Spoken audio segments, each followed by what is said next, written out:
Okay, so I want to take a shot in the dark with this episode and Furycraft a little bit.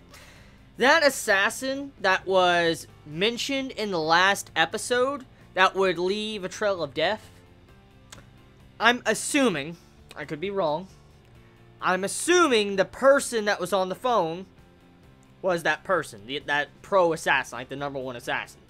I'm assuming that's what it is. Because there's some incredible timing right there, and also the actions of this third party of what he is doing to our E-Class. Very obvious. Very, very obvious. Unless I'm wrong, then I'm questioning who the hell is this person. So, a lot of questions right now, because the dude is very menacing. Like, very, very menacing. His overall tone, like, it's obvious he used a voice changer. Like, it was very obvious there was a voice changer there to disguise his voice, for we didn't really hear his official voice. I mean, all we know is this person that had the voice changer, we could already have seen this person before. There is a possibility. Because, I mean, if you look at it, we didn't see this dude's upper part of his face. We only just saw his lips and stuff and him on the phone, like holding the phone. So, it's a very good possibility that we might have seen this person already to begin with. There is a possibility. So, I don't know. I mean, this episode, I expected majority of this episode to focus on Koro-Sensei and capturing him or trying to, you know, assassinate him. But the first half of the episode was focused on that, and the second half of the episode was focused on an entirely new matter that's taking place, which is getting into some very good stuff, which I can't wait to see. But let's talk about the first part first. So, with this episode of Assassination Classroom, the assassination takes place, and we get to see what all of E-Class can do together when they really put their thoughts together and try to take out Koro-Sensei altogether.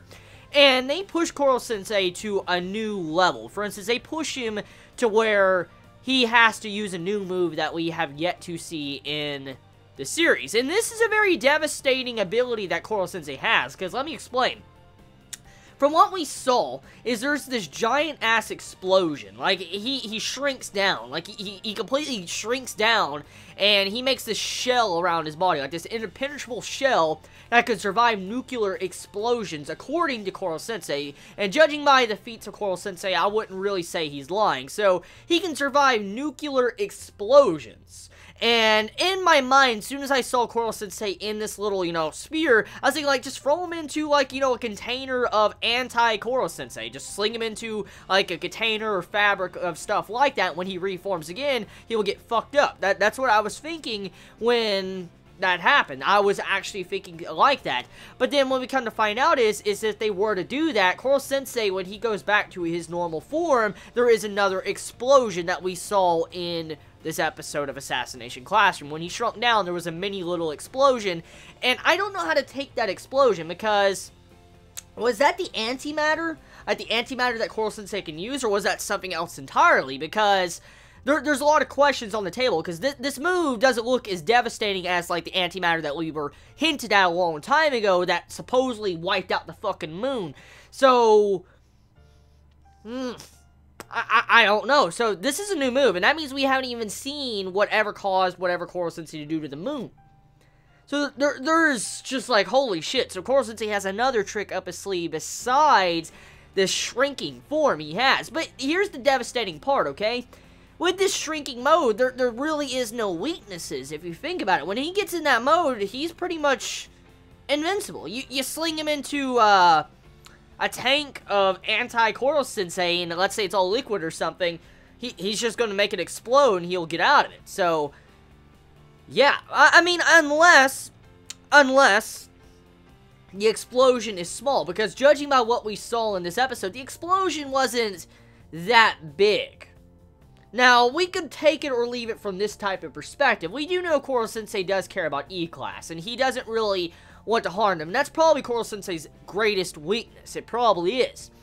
And I don't know if it was Koro-Sensei trying to hold back the explosive radius of hurting the E-Class, or if the explosion is in fact that small when he shrinks down. Because if the explosion is that small when, you know, he comes out of it, like, you know, out of his little ball and he reforms again, that would mean if you were to sling Koro-Sensei, let's say, into, God, like, let's say 100-foot or 200-foot tank let's say, anti-Koro-Sensei. Like, that put that much material of anti-Koro-Sensei around him and fill it like 200 feet, you know, width and height around him, that explosion's not gonna wipe out everything.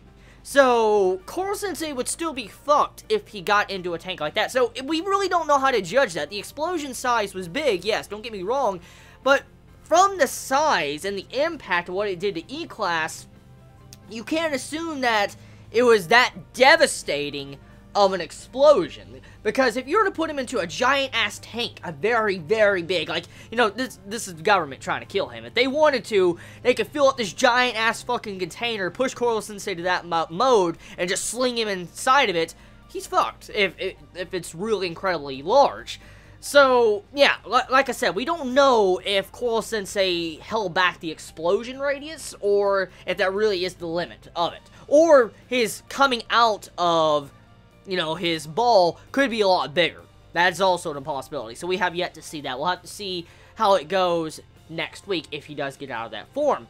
Regardless of that, though, Koro-Sensei has pretty much been sidelined with this episode because Koro-Sensei is useless for an entire day. He can't do shit. He can't escape unless there's another trick up his sleeve. But at the moment, Koro-Sensei, he's stuck, he's sidelined. If something was to happen to E-Class, which happened in this episode, he can't do nothing about it. He really can't.